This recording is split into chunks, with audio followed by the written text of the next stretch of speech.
Mesdames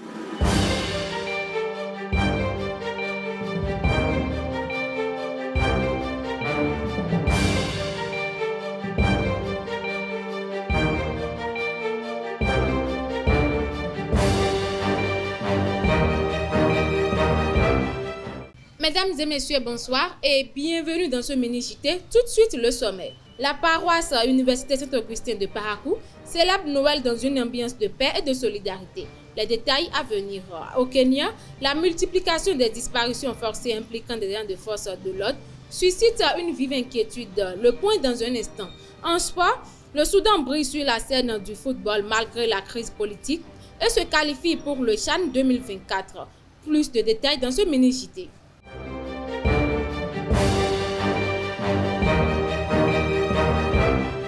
À nouveau, bonsoir chers internautes. À l'occasion de la messe de Noël, la paroisse universitaire Saint-Augustin de Parakou a célébré dans une ambiance festive et chaleureuse cette célébration tant attendue. Cette messe, qui s'inscrit dans une riche tradition chrétienne, a été l'occasion pour les paroissiens de renforcer les liens entre eux et de partager les valeurs de paix, d'amour et de solidarité. Suivez l'événement dans cet élément signé Mouidine Lawani. En cette journée du 25 décembre, à la paroisse universitaire Saint-Augustin de Parakou, les murs de l'église ont résonné de chants de joie, alors que les paroissiens se rassemblent pour célébrer ensemble l'esprit de Noël. Chaque bougie allumée dans l'église symbolise non seulement l'espoir, mais aussi leur fidélité à la religion. La fête est belle, comme vous venez de le voir, et il y a aussi de l'ambiance sur la paroisse.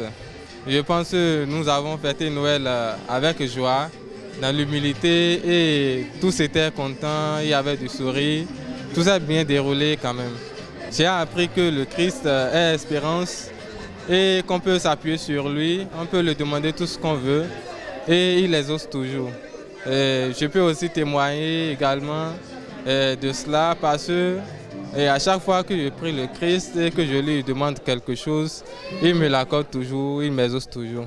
Après la messe, le Père Daniel transmet les messages d'espoir à la communauté chrétienne en cette période de Noël. Personne ne sera laissé pour compte, personne ne sera mis de côté, personne ne sera rejeté ni abandonné, mais tous sont rejoints par ce Dieu qui nous aime tant et qui veut manifester son amour inconditionnel, son amour infini pour quiconque nous soyons, où que nous soyons, et quoi que nous fassions.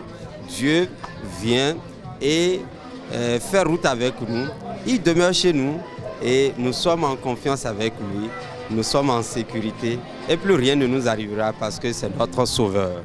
Cette journée ne capture pas seulement une célébration religieuse, mais également les liens tissés entre les membres d'une communauté.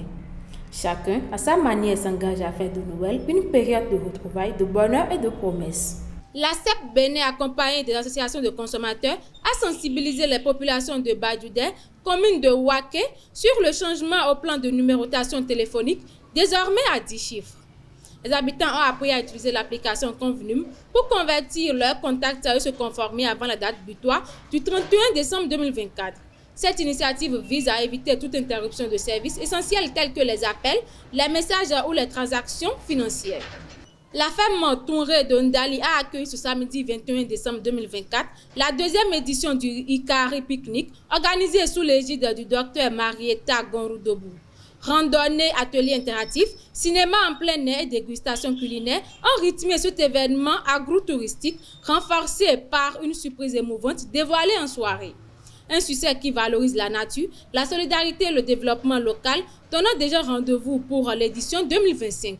Faisons maintenant un tour dans le monde. Dans l'est de la RDC, près de 3000 enfants déplacés par les combats entre les FARC et les rebelles du M23 ont célébré le Noël au camp de Kanyaruchinya, près de Goma.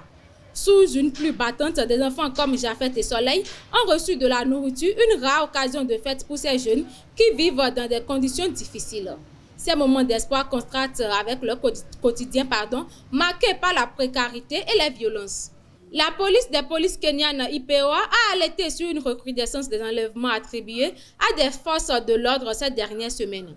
Parmi les disparus figurent deux jeunes hommes, Peter Muteti, Billy Mwagi, enlevés après avoir publié des images controversées du président kenyan sur les réseaux sociaux. Une enquête a été ouverte alors que 3 autres personnes restent également introuvables. Espoir pour boucler ce mini-JT, le 19 décembre 2024, l'ambassade de France et le ministère des Sports du Bénin ont inauguré un terrain de basket à Doparou Est à Parakou, fruit de la collaboration avec l'association Enfants du Bénin Debout.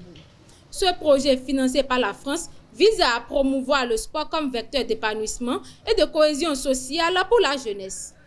L'événement, marqué par la présence de nombreuses personnalités, souligne l'importance du sport dans le développement communautaire et prépare déjà la construction d'une bibliothèque et d'un terrain multisport couvert. Après l'équipe A qualifiée pour la CAN 2025, la sélection locale du Soudan a validé son ticket pour le CHAN 2024, prévu du 1er au 28 février 2025 au Kenya, en Tanzanie et en Ouganda.